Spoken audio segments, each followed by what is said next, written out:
মুসলমান এ নওজোয়ান তরুণেরা, গোটা ভারতের মাটিতে মুসলমানদের যে পরিমাণে অবদান, এই অবদান কেউ দিতে পারবে না। যতই তারা এই অবদানকে লুকাক না কেন, যতই মুছে দিক না কেন। আগ্রার তাজমহল দিয়েছে মুসলমানেরা, লাল কেল্লা দিয়েছে মুসলমানেরা, আকবর কেল্লা দিয়েছে মুসলমানেরা, হুমায়ুন কেল্লা দিয়েছে মুসলমানেরা, জুম্মা মসজিদ দিয়েছে মুসলমানেরা, কুতুব মিনার দিয়েছে মুসলমানেরা, শহীদ মিনার দিয়েছে মুসলমানেরা, কলকাতার হাইকোর্ট দাঁড়িয়ে আছে মুসলমানদের ওয়াকফের জায়গায়, কলকাতার নবান্ন দাঁড়িয়ে। মাদ্রাসার ছেলে যারা হয়, এই দুষ্টু ছেলেরা যখন মাদ্রাসায় কোরআন পড়া শুরু করে দেয়, কোরআনের স্পর্শ পেয়ে এই ছেলেটা আল্লাহওয়ালা হয়ে যায়। হয় কি হয় না? কোরআনের স্পর্শ পেলে দাম বাড়িয়ে দেয় কে? আজ জিরো আছেন, কোরআন বুকে তুলে নেন, হিরো বানিয়ে দেবে কে? ওমরে ফারুক রাদিয়াল্লাহু তাআলা আনহু যখন তিনি জিরো ছিলেন, কোরআন থেকে দূরে ছিলেন, কোরআন যেই দিন বুকে তুলে নিলেন, জামানার অর্ধজাহানের হিরো বানিয়ে দিয়েছে কে? আজ আমরা জিরো না হিরো? বলো না, হিরো। মুতে পানি লাই না, যে হিরো। ছি ছি ছি ছি, জিরো। আমরা জিরো। মার খাচ্ছে কে? বলো না, মার খাচ্ছে কারা? লাঞ্ছিত কারা? ষষ্ঠ কোরআন পেলে, ষষ্ঠ নবী পেলে, ষষ্ঠ উম্মত হলে, ষষ্ঠ মানুষ হলে তোমরা, আর ষষ্ঠ মালিক পেলে, এত বড় মালিক পেয়ে, এত বড় কোরআন পেয়ে, এমন নবী পেয়ে, আর এমন জাতি হয়ে গোটা বিশ্বের জমিনে মার খাচ্ছ। এটা কি মনে হয়? মুসলমানরা বলছে আল্লাহ দেখতে পাচ্ছে না, আর কেউ বলছে আল্লাহ চোখ নাই, এমন হচ্ছে মুসলমানদের। তুমি মুসলমান আছো বাবা? বলো না, মুসলমান আছো? নামাজ নাই, কুল নাই, কলমা নাই, পিশাব করে পানি নাই, দাম্পত্য জীবনের মধুর মিলনের পরে ফরজ গোসল নাই, নাপাক অবস্থায় জিয়াগঞ্জ আজিমগঞ্জ ঘেঁটে দিচ্ছ। বলছে মুসলমানকে আল্লাহ দেখ। আল্লাহ বলছে গজব দিলাম রে, এটা গজব। ওয়াকাযালিকা নুওয়াল্লি বাযায যালিমিনা বিমা কানু ইয়াকসিবুন। আমি আল্লাহর গজব নামিয়ে দেব যখন খোদার নাফরমানি করবি তোরা, আমার নবী তরিকাকে বাদ দিবি যারা, জালিমের হাতে ক্ষমতা দেব, মুসলমানের পায়ের নিচে থেকে মাটি আমি আল্লাহ সরিয়ে দেব। তবে নওজোয়ান যুবক যারা, তোমরা যেমন জালসা দিচ্ছ বাবা, আগামীতেও তোমাদেরকেই সচেতন হওয়া লাগবে, তোমাদেরকেই বেশি বেশি পরহেজগার হওয়া লাগবে। কারণ নওজোয়ান যুবক যারা নবীকে সবচেয়ে বেশি মহব্বত করেছিল তারা, নওজোয়ান যুবক যারা কোরআনকে সবচেয়ে বেশি আঁকড়ে ধরেছিল তারা, নওজোয়ান যুবক যারা ইসলামের ঝান্ডা উঁচু করে ধরেছিল তারা, নওজোয়ান যুবক যারা নবীর জন্য জীবন দিতে তারা পিছু পা হয় নাই, আর নওজোয়ান যুবক যারা ইসলামের ইতিহাসে আজও স্বর্ণ অক্ষরে তাদেরই নাম পাওয়া যায়।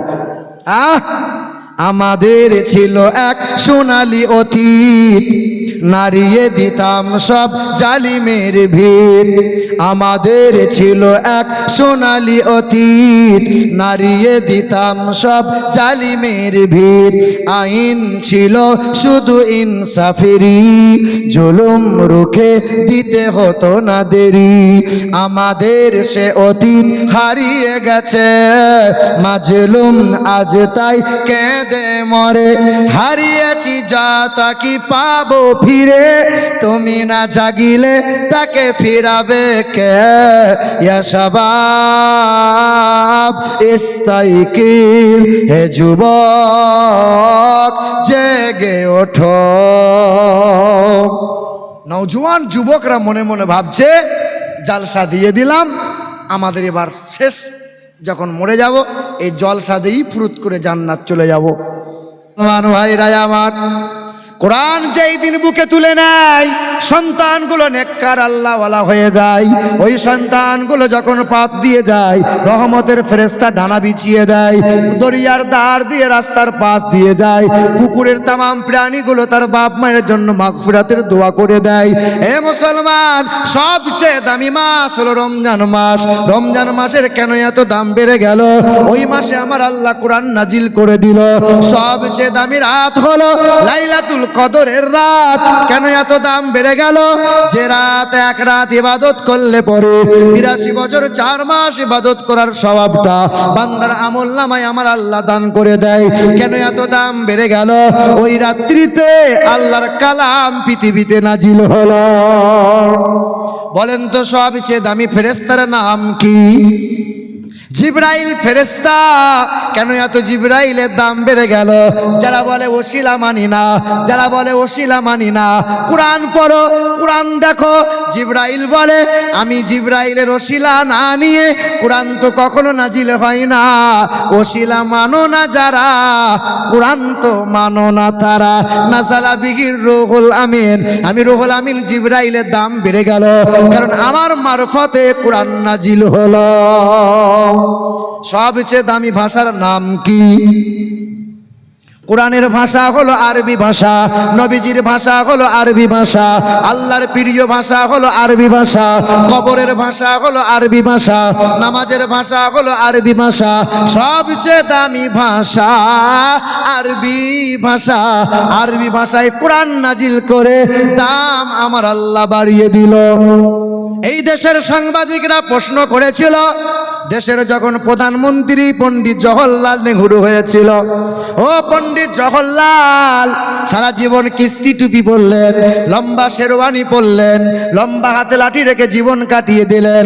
ও পণ্ডিত জওহরলাল নেহরু, দেশের সবচেয়ে বিশ্বের মহামানব, বিশ্বের মহান নেতা আপনি কাকে মনে করেন? ওই সময় পণ্ডিত জওহরলাল বুক উঁচু করেছিল আর সাংবাদিক সম্মেলনে জানিয়েছিল, জেনে রেখে দাও, কেউ বলে যিশু খ্রিস্টের কথা, কেউ বলে আব্রাহাম লিঙ্কনের কথা, কেউ বলে লেনিনের কথা, কেউ বলে মহাবীরের কথা, কেউ বলে বালক ব্রহ্মচারীর কথা, কেউ বলে গুরু নানকের কথা, কেউ বলে শ্রী চৈতন্যের কথা। তবে জীবনে কখনো কোনোদিন একটাও মিথ্যা কথা বলেন নাই যিনি। জীবনে কখনো কোনোদিন হাত বা জুবান দিয়ে কাউকে কষ্ট দেন নাই তিনি। তিনি হলেন বিশ্বের মহান নেতা, দোজাহানের বাদশাহ নবী মুহাম্মদুর রাসূলুল্লাহ। এ মুসলমান ভাইরা আমার, আল্লাহর নবী জানিয়ে দিলেন খায়রুকুম মান তাআল্লামাল কুরআনা ওয়া আল্লামা।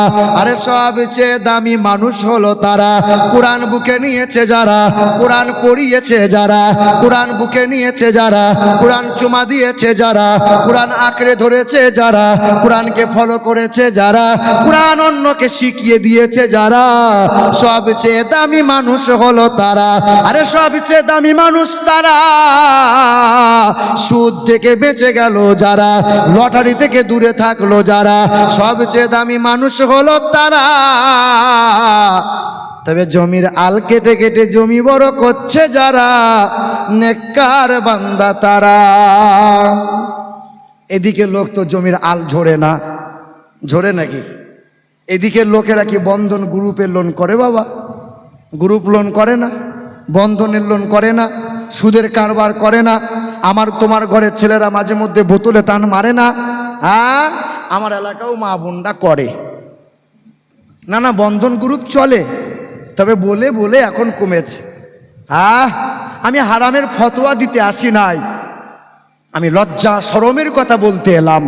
এ যুবক, আমি এটা কেচ্চা শোনাই নাই, এটাই শোনাতে চাইলাম। যে মানুষটা কোরআন পড়ে কালেমা পড়ল, ইমানদার হয়ে গেল, ওই মানুষটা সকাল সন্ধ্যা কোরআন না পড়ে ঘর থেকে বার হবে না, কোরআন না পড়ে বিছানায় পিঠ লাগাই না। এক মুসলিম ব্যক্তি যদি কোরআন পারনেওয়ালা হয়ে যায়, নামাজি হয়ে যায়, তুমি কেন পারবে না? আমরা আলেম ওলামা যারা, আমরা যেমন 3 বেলা খাবার খাই, তোমরাও তো 3 বেলা খাবার খাও। তোমরা বাথরুম যাও, আমরাও বাথরুম যাই। এখান থেকে তোমরা বাড়ি যাবে, আমরাও বাড়ি যাব। তবে তোমরা বাথরুম যাবে ডান পা না বাম পা দিতে হয়, সেটাই হয়তো অনেকেরই জানা নাই। কি বলেন?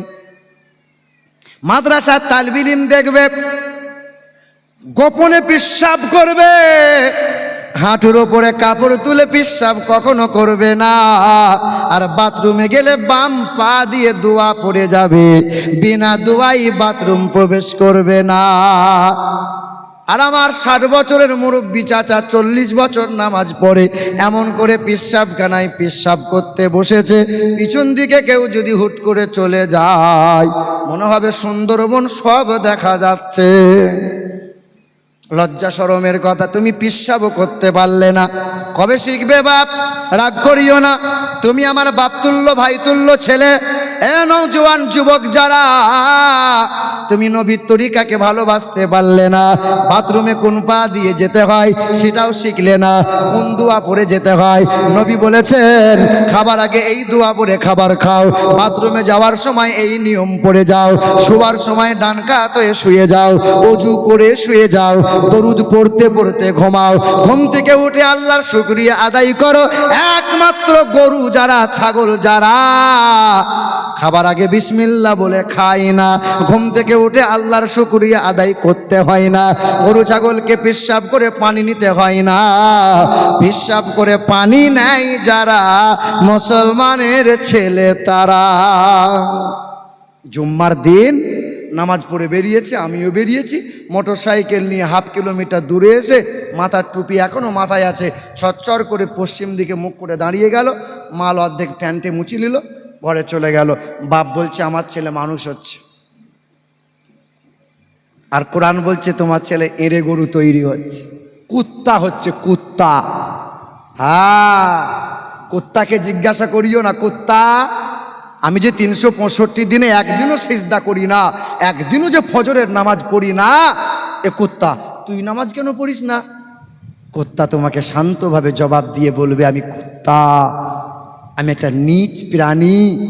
আল্লাহ যদি আমাকে বলতো আমি কুত্তা মালিকের সিজদা করতাম, কিন্তু তোমার প্রতি আল্লাহ হুকুম করেছে সিজদা করার, তুমি 365 দিনে তুমি একদিনে সিজদা করলে না, অথচ তার দেওয়া বাতাস গ্রহণ করো, অথচ তার দেওয়া সূর্যের আলো তুমি নাও, তার আসমান তুমি ভোগ করো, তার জমিন তুমি ভোগ করো, অথচ তার শুকরিয়া আদায় করা মন গেল না। আরে কুত্তাও খেতে পায়, নাফরমান বেঈমানও খেতে পায়, সূর্যের আলো পায়, বাতাস পায়, কুত্তাও ঘুমায়, গরু ছাগল কুত্তারও যৌন মিলন হয়, কুত্তারও বাচ্চা হয়। তা তোমার আর কুত্তার মধ্যে তফাৎ কি বাপ বলো? সেও তো ঘুমায়, সেও তো খাবার পায়, সেও তো যৌন মিলন করে, তারও তো কুত্তা হয়, বাচ্চা হয়, তার মধ্যে তোমার তফাৎটা কি বাপ? বাপও কিছু বলে না, বাপ শুধু বলেছে বয়স হয়েছে বাপ এবার ইনকাম করে নিয়ে আয়, নামাজ পড়লি আর না পড়লি, হ্যাঁ আল্লাহকে মারলি আর না মারলি। যে ছেলেটা মুতে পানি লাই না, ওই ছেলে নারাই তাকবীর। কলকাতা মেটিয়াপুরুজে আমি মসজিদে বিশ্রাম করছি, তো আমাকে উঠাচ্ছে রাত 12টার সময়, সবুজ রঙের পাঞ্জাবি পরেছে, মাথায় সবুজ রঙের ফেটা বেঁধেছে, একদম দেখে মনে হচ্ছে আল্লাহর ওলি, একদম এরকম চেহারা, বুঝলেন, বুলেট চেহারা, সামনে এক সরে যা হুজুর যাচ্ছে, না আড়াই তকবীর। আনুবাব তুই হাতটা সাবধানে রাখ, একবার যদি স্লিপ কি আমার বুকে লেগে যায় কলজে কানা হয়ে যাবে, না আড়াই তাকবীর এমন করছে। আমি স্টেজের কাছে এসে একবার জিজ্ঞাসা একবার করি, আনুবাব তুই সত্যি করে বল মুতে পানি নিস? বলছে হুজুর আজকেই নিয়েছি, আজকে জলসার দিন, অন্য দিন গোলমাল হয়ে, আজকে ফুল করি না, আজকে নিয়েছি। বলো যুবক, কষ্ট নিও না, আমি তোমার ভাই, কবে পরিবর্তন হবে বলো? হ্যাঁ, এ মুসলমান নওজোয়ান তরুণেরা, আল্লাহর নবী, মায়ার নবী, হাবিবে কিবরিয়া জনাবে মুহাম্মদুর রাসূলুল্লাহ বলে সাল্লাল্লাহু তাআলা আলাইহি ওয়াসাল্লাম মসজিদে নববীতে খেজুর গাছের গুঁড়িতে হেলান দিয়ে নবী আমার বায়ান করছিলেন। এমন সময় বায়ান করতে করতে নবীজির চোখ দুটো লাল হয়ে গেছে, পানিতে ছলছল করছিল।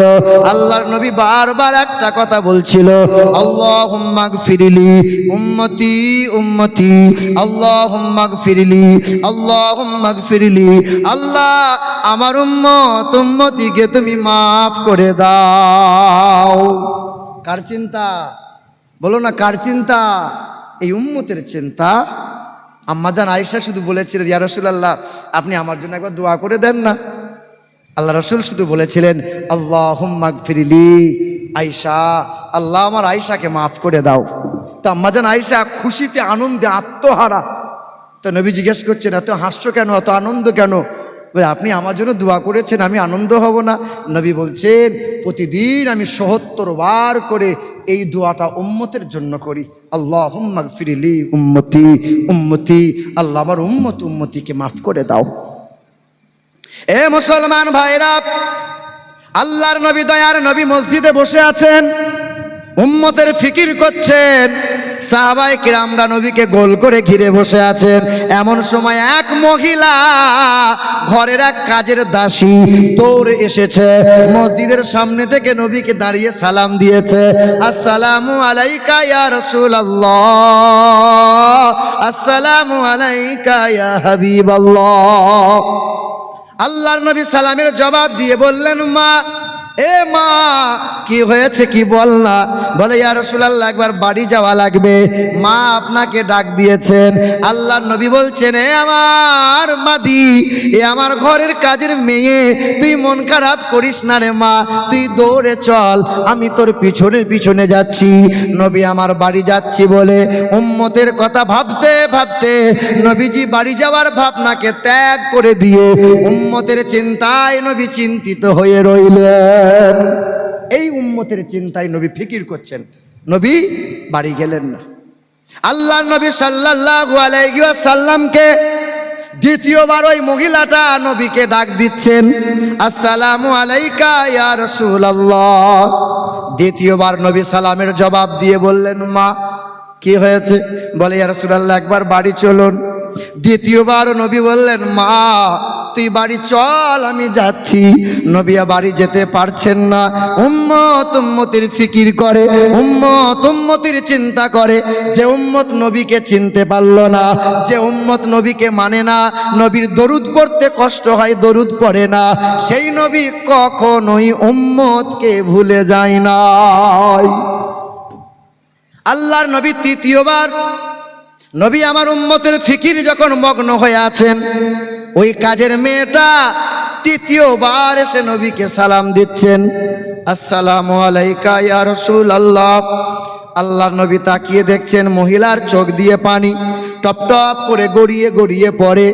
দিন দুনিয়ার বাদশাহ হাবিবে কিবরিয়া নবী আমার সালামের জবাব দিয়ে উঠে দাঁড়ালেন। সামনে গিয়ে জিজ্ঞাসা করছেন, মা, তুই কাঁদছিস কেন? তোর সঙ্গে কেউ কি দুর্ব্যবহার করেছে? বল না মা, তোকে কেউ কি কোনো খারাপ আচরণ কেউ দেখিয়েছে, খারাপ কথা বলেছে? বাদীটা বলছে, না ইয়া রাসূলুল্লাহ, আমার সঙ্গে কেউ দুর্ব্যবহার করে নাই। তবে ইয়া রাসূলুল্লাহ, ইয়া হাবিবাল্লাহ, মনে হচ্ছে ঘরে একটা বিপদ হবে। দরজার সম্মুখে এক মেহমান দাঁড়িয়ে আছে, ওই মেহমানটা আপনার সঙ্গে দেখা না করে বাড়ি যাবে না বলেছে। আল্লাহর নবী বললেন, মা, বাড়ি চল। বাদীটা দৌড়ে দৌড়ে বাড়ির দিকে রওনা দিল। আল্লাহর নবী সাল্লাল্লাহু আলাইহি ওয়াসাল্লাম বাদীর পিছনে পিছনে গেলেন। নবীজির কদমটা থমকে গেল। আল্লাহর নবী চেহারাটা ঘুরিয়ে দেখছেন, এই বাড়িটা আমারই এক বিবির বাড়ি, নাম তার মারিয়া কিবতিয়া। তার নাম হযরতে মারিয়া কিবতিয়া রাদিয়াল্লাহু তাআলা আনহা। আল্লাহর নবী পা পা করে গেলেন। দরজার কোণে দাঁড়িয়ে দাঁড়িয়ে নবীজির বিবি মাসুম বাচ্চা ইব্রাহিমকে কোলে নিয়ে ফুঁপিয়ে ফুঁপিয়ে কাঁদছিলেন। নবী আমার জিজ্ঞাসা করছেন, মারিয়া, কাঁদছো কেন? মারিয়া, কি হয়েছে বলো? বলে, ইয়া রাসূলুল্লাহ, ইয়া হাবিবাল্লাহ, আমার এই দুধের বাচ্চার জন্য বড় কষ্ট হচ্ছে। আল্লাহর নবী বলছেন, মারিয়া, তুমি একটু খোলাসা করে বলো। বিবি মারিয়া বারবার ফুঁপিয়ে ফুঁপিয়ে কাঁদে। নবী বলছেন, মারিয়া, তুমি কি অভিমান করে আছো? তুমি কি রাগ করে আমার সঙ্গে পরিষ্কার কথা বলছো না? বিবি মারিয়া কিবতিয়াকে নবী বলছেন, মারিয়া, রাগ করো না, অভিমান করো না, উম্মতির চিন্তায় পড়ে তোমার ডাকে সাড়া দিতে দেরি করে ফেলেছি মারিয়া। বলে, ইয়া রাসূলুল্লাহ, আমার এই ছেলেটার কথা আপনি কি ভুলে গেলেন? এই ছেলেটা 3 দিন ধরে জ্বরে আক্রান্ত। ছেলেটা পানিতে মুখ পান করে না, স্তনে মুখ লাগাই না। ছেলেটা থরথর করে কাঁপছে, সকাল থেকে আব্বু আব্বু করে ডাকছিল। আমার এই ছেলেটাকে একবার আপনি কোলে তুলে নেন। আল্লাহর নবী কোলে তুলে নিয়েছে। আল্লাহর নবীর পুত্র, নাম তার ইব্রাহিম রাদিয়াল্লাহু তাআলা আনহু। আল্লাহর নবী মাসুম বাচ্চার পাটা নাড়াচ্ছেন, পা লটকে গেছে। নবী হাতটা নাড়াচ্ছেন, হাত লটকে গেছে। নবী ঠোঁটটা নাড়িয়ে আব্বু আব্বু করে বারবার ডাকছেন, আব্বা তুমি একবার আমাকে আব্বু বলে ডাক দাও। তুমি আমার কোলে শুতে চাইছিলে, আমি তোমাকে আদর করে ঘুম পাড়াবো। তুমি আমার কাঁধে চড়ে মদিনার বাজারে ঘুরতে চাইছো, আমি তোমাকে ঘোরাবো। কিন্তু মাসুম বাচ্চা কিছু বলতে চাইছে, ওই সময় মুখ ফুটে আর কথা বার হচ্ছে না, চোখের পানি টপ টপ করে গড়িয়ে পড়ছে। আল্লাহর নবী চিৎকার করে বলছেন, আল্লাহ আমার দুধের বাচ্চাটা অভিমান করে কথা বলছে না। আমার বিবি মারিয়া যেমন অভিমান করেছিল, আমার বাচ্চাটাও রাগ করে অভিমান করে কথা বলছে না। আল্লাহর নবী আলতো কণ্ঠে মাসুম বাচ্চার ঠোঁটটা নাড়া দিয়ে বলছেন, আব্বা তুমিও তোমার মায়ের মতো অভিমান করলে। আমি আমার উম্মতির কথা ভাবতে ভাবতে তোমার ডাকে সাড়া দিতে একটু দেরি করেছি, তাই তুমি এইরকমভাবে অভিমান করে আছো। ছেলেটা কাঁদছিল, ঠোঁট দুটো নড়ছিল। এমন সময় দরজার সামনে একটা মেহমান দাঁড়িয়েছিল, ছুটে এসে ঘরের ভিতরে এসে নবীকে সালাম দিল, যার নাম ছিল মালাকুল মাউত ফেরেশতা। আল্লাহ নবীকে সালাম দিয়ে বাচ্চা রুহুটা কেড়ে নিল, আর নবীর কোল থেকে বাচ্চাটাকে নিয়ে চলে গেল। আল্লাহ নবী নিতর আল্লাহ রসুলের কোলে নিতর দেহটা পড়ে রইল। নবী আমার বিবি মারিয়ার কোলে দিয়ে দিল। বিবি মারিয়া কিবতিয়া ঝরঝর করে কেঁদে উঠল, আমার ছেলেকে আল্লাহ দিয়েছে, মালিক তুলে নিয়েছে। সেদিন মালিকের দরবারে বলেছিল, মালিক তুমি দিয়েছিলে, তুমি নিয়ে নিয়েছ, তবে সংসার উজাড় করে দিয়েছে তোমার নবী, ছেলেমেয়ের ভাবনাকে ত্যাগ করেছে, কিন্তু উম্মতকে একটা মুহূর্তের জন্য কখনো কোনো দিন ভুলে যায় নাই। আল্লাহ আমার এই নবীর উম্মতিকে যেন কখনো জাহান্নামে ফেলে দিও না। মুসলমান ফিকির করেছেন, নবীজির বয়স যখন 61 বছর, আল্লাহর নবীর চেহারায় সাদা চাদর জড়ানো ছিল, নবীজির গায়ে জ্বর ছিল। আল্লাহর নবী সেই সময় কাঠের চৌকিতে বসে বলছেন, আয়েশা এ আয়েশা তুমি আমার শরীরে একটু হাত দাও, আর একটু উষ্ণ তেল আমার শরীরে মালিশ করে দাও। আম্মা জান আয়েশা জাইতুনের তেল উষ্ণ গরম করে নবীজির পিঠের কাছে দাঁড়িয়ে আছেন। আল্লাহ নবীকে বলছেন, ইয়া রাসূলুল্লাহ পিঠের চাদরটা তুলে ধরেন। নবী আমার পিঠের চাদরটা তুলে ধরে আছেন। আম্মা আয়েশা ডান হাতে তেলটা নিয়েছেন, নবীজির পিঠে লাগাবেন। এমন সময় নবীজির পিঠ চেহারা মুবারকটা দেখে বলছেন, ইয়া রাসূলুল্লাহ আপনার এই গোটা পিঠে খাল খাল গর্ত গর্ত ঘায়ের দাগ, এ দাগ কেমনে হলো গো নবী? আপনার কি বসন্ত হয়েছিল? আপনার কি পক্স হয়েছিল? বলেন না ইয়া রাসূলুল্লাহ।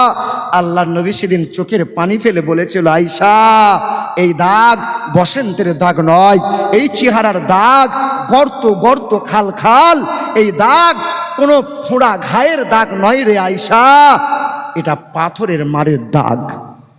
আমি যখন তাইফ শহরে গিয়েছিলাম আর বলেছিলাম লা ইলাহা ইল্লাল্লাহ আনা রাসূলুল্লাহ, এই তাইফের নিষ্ঠুর বেঈমানেরা লেলিয়ে দিয়েছিল, আর এই যুবকগুলো মোটা মোটা পাথর দিয়ে আমাকে এমন আঘাত করেছিল যে পাথরের আঘাতে পোশাক ছিঁড়ে চামড়া ফেটে মাংসের মধ্যে পাথরগুলো গেঁথে গেঁথে গিয়েছিল। আয়েশা এই দাগ পাথরের মারের দাগ। হাই মুসলমান, আপনি সামান্যতেই ঘাবড়ে গেলেন, সামান্যতেই ঘাবড়ে গেলেন। ইতিহাস পড়েন নাই ওমর ফারুকের ইতিহাস, আপনি পড়েন নাই খাব্বাব রাদিয়াল্লাহু তাআলা আনহুর ইতিহাস, আপনি পড়েন নাই খুবাইব রাদিয়াল্লাহু তাআলা আনহুর ইতিহাস, আপনি জানেন না সাহাবায়ে কিরামদের এক একটা স্বর্ণ অক্ষর ইতিহাসগুলো আপনি একবার নজরে করে দেখেন। কেউ দেহ খণ্ড বিখণ্ড করেছিল। সুমাইয়া বলে একজন মহিলা ইসলামের প্রথম ঝান্ডা উঁচু করে ধরেছিল, প্রথম শহীদ হয়েছিল, সুমাইয়া তার নাম। যখন বেঈমানরা তাকে গাছে বেঁধে দিল আর বলেছিল, সুমাইয়া তুমি কালেমা ত্যাগ করে দাও, ওই সময় মা সুমাইয়া বলেছিল, জীবন দিতে রাজি আছি, কালেমা ত্যাগ করতে রাজি নাই। খেজুর গাছে বেঁধে দিয়েছিল, গোটা দেহের পোশাক উলঙ্গ করে দিয়েছিল। মা সুমাইয়া রাদিয়াল্লাহু তাআলা আনহা বলেছিল, আরে বেঈমানের দল, উলঙ্গ করে দিলি, তাই বলে তোরা ঈমান ছিনিয়ে নিতে পারবি না। বেঈমানের দলটা করেছিল মা সুমাইয়াকে জমিনে চিৎ করে শুইয়েছিল, আর চিৎ করে শোয়ানোর পর ডান হাত ডান পা বেঁধেছিল, বাম হাত বাম পা অন্য এক রশিতে বেঁধেছিল, বর্ষা নিয়ে লজ্জাস্থানে ভরেছিল, পাক দিয়েছিল, ভেতরকার মাংস রক্ত ছিঁড়ে টেনে বার করে নিয়েছিল। মা সুমাইয়া বেঈমানের মুখে থুতু দিয়ে বলেছিল, বেঈমানের দল, রক্ত নিলি, মাংস নিলি, কলিজা ছিঁড়ে বার করে নিলি, কিন্তু ঈমান ছিঁড়ে নিতে পারবি না। সেদিন বেঈমানরা করেছিল কি জানো? ডান দিকে রশিটা অন্য এক ঘোড়ার পিঠে বেঁধেছিল, বাম দিকে রশিটা আর একটা ঘোড়ার পিঠে বেঁধেছিল, একই সঙ্গে দুই ঘোড়ার পিঠে চাবুক মেরেছিল। দুই দিকের দুই ঘোড়া দৌড়ে ছিটকে যেমন চলে গেল, মা সুমাইয়ার দেহটা দুটো খণ্ড হয়ে ছিঁড়ে বেরিয়ে চলে গেল। মা সুমাইয়া যখন শহীদ হয়েছিল, সূর্য তখন উত্তপ্ত ছিল। হ্যাঁ, দ্বিপ্রহরের সময় মা সুমাইয়া শহীদ হলো। যখন সূর্য অস্ত যায়, তখন মাংসের ভিতর থেকে লা ইলাহা ইল্লাল্লাহ, লা ইলাহা ইল্লাল্লাহ মুহাম্মাদুর রাসূলুল্লাহ এই কালেমার শব্দ পাওয়া যায়। মুসলমান, এ নওজোয়ান তরুণেরা, গোটা ভারতের মাটিতে মুসলমানদের যে পরিমাণে অবদান, এই অবদান কেউ দিতে পারবে না। যতই তারা এই অবদানকে লুকাক না কেন, যতই মুছে দিক না কেন। আগ্রার তাজমহল দিয়েছে মুসলমানেরা, লাল কেল্লা দিয়েছে মুসলমানেরা, আকবর কেল্লা দিয়েছে মুসলমানেরা, হুমায়ুন কেল্লা দিয়েছে মুসলমানেরা, জুম্মা মসজিদ দিয়েছে মুসলমানেরা, কুতুব মিনার দিয়েছে মুসলমানেরা, শহীদ মিনার দিয়েছে মুসলমানেরা, কলকাতার হাইকোর্ট দাঁড়িয়ে আছে মুসলমানদের ওয়াকফের জায়গায়, কলকাতার নবান্ন দাঁড়িয়ে আছে। দেশটা নয়তো কারো বাপের ভিটা, করিবে মন চাহিলি যখন যেটা। দেশটা নয়তো কারো বাপের ভিটা, করিবে মন চাহিলি যখন যেটা। দেশটা লক্ষ মায়ের ইজ্জতেরই দামে কেনা, মাটিতে মিশে আছে লাখ শহীদের রক্ত কোনা। শহীদের রক্তের দামে কিনা মদের সোনার ভিটা, শহীদের রক্তের দামে কিনা মদের সোনার ভিটা। তবে কেন অভ্যাস হলো বিদেশিদের চরণ চাটা। দেশটা নয়তো কারো বাপের ভিটা, করিবে মন চাহিলি যখন যেটা। এদেশের মাটি হতে গন্ধ আসে ওই কালেমার, এদেশের আকাশ ছুঁয়ে রয় দাঁড়িয়ে কত মিনার।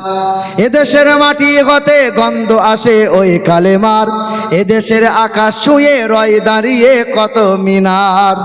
আজকে তো মিনারের জন্যই কিছু কালেকশন হচ্ছিল, কি বলেন? এবার মিনারটা ম দিয়ে হয় না, ম দিয়েই তো মিনার, আর ম দিয়ে মোহাম্মদ সাল্লাল্লাহু। আগে মক্কার নাম মক্কা ছিল না, আগে নাম ছিল বক্কা। নবীর নাম হয়েছে মোহাম্মদ, তো আল্লাহ বললেন না, বাক্কার নাম চেঞ্জ করো, ম দিয়ে মক্কা হয়ে যাক। আগে নাম ছিল ইয়াসরিব, নাম তো মদিনা ছিল না, আরে নাম হলো ম দিয়ে মদিনা। ম দিয়ে মসজিদ হলো তো ম দিয়ে মিনার। আরে ম দিয়ে মুসাল্লা হয় তো ম দিয়ে মুসলমান। আরে ম দিয়ে মৌলানা হয় তো ম দিয়ে মেহরাব। আরে ম দিয়ে মেম্বার হয় তো ম দিয়ে মুয়াজ্জিন। আরে ম দিয়ে মুমিন হয় তো ম দিয়ে মৌলা। আরে ম দিয়ে মাগফিরাত হয় তো ম দিয়ে মা। আরে ম দিয়ে হয় মুহাম্মাদুর। আমরা মাকে ভালোবাসি না, বাসি না? আর একটা উদাহরণ দেই, দেখবেন গরু ছাগল কুকুর বিড়াল এই যতদিন মায়ের দুধ পায় ততদিন পিছনে পিছনে ঘোরে, ম্যা ম্যা ম্যা ম্যা করে। যখন দুধ ছেড়ে দেয় আর মা চিনতে পারে, এ বলো না, আর মা চিনতে পারে। ওই গরু ছাগল কুকুর বিড়াল বাপ মা খেতে দেয়, বলো না খেতে দেয়? তোমার গ্রামের এরকম কুকুর বোধহয় নাই। বড় হওয়ার পরে বিবির ভালোবাসা পেয়ে বাপ মাকে ঘর থেকে বার করে দেয় নাই? এই বাপ মাকে ভালোবাসি কি বাসি না? পৃথিবীর জমিনে যত দোয়া যার কাছে ইচ্ছা নাও বাবা, কিন্তু বাপ মাকে কষ্ট দিয়ে তাহাজ্জুদ পড়ার চেষ্টা করিও না। বাপ মাকে কষ্ট দিয়ে 4 বার হজ করার চেষ্টা করিও না। বাপ মাকে কষ্ট দিয়ে পীরের, এই বাপ মাকে ভালোবাসি না, বাসি না? যাদের বাপ মা বেঁচে নাই, কবরের পাশে গিয়ে দাঁড়িয়ে একটু মা বাবার জন্য দোয়া করতে তো পারেন, পারেন না? বাপ পারেন না? সব মাজারে যান, অসুবিধা নাই, কিন্তু বাপ মাকে ভুলে গেলেন কেন? আচ্ছা, মা বাপকে যারা ভালোবাসে একটু হাত তুলে দেখান তো। আল্লাহ, তোমার দরবারে যারা হাত তুলছে, আল্লাহ অনেকেরই হয়তো বাপ মা নাই, তাদের জান্নাত, এই হাত নামালেন কেন? আল্লাহ দুটো হাত তুলে দেন। আল্লাহ, যাদের বাপ মা নাই, আল্লাহ তাই বাপ মাগুলোকে জান্নাতের বাগান করে দিও কবর। আর যাদের বাপ মা বেঁচে আছে, আল্লাহ সুস্থ রেখো, সবল রেখো, যেন মৃত্যু পর্যন্ত মা বাবার সেবা করতে পারি। আল্লাহ তৌফিক দান করো। জোরে বলি আল্লাহুম্মা আমিন।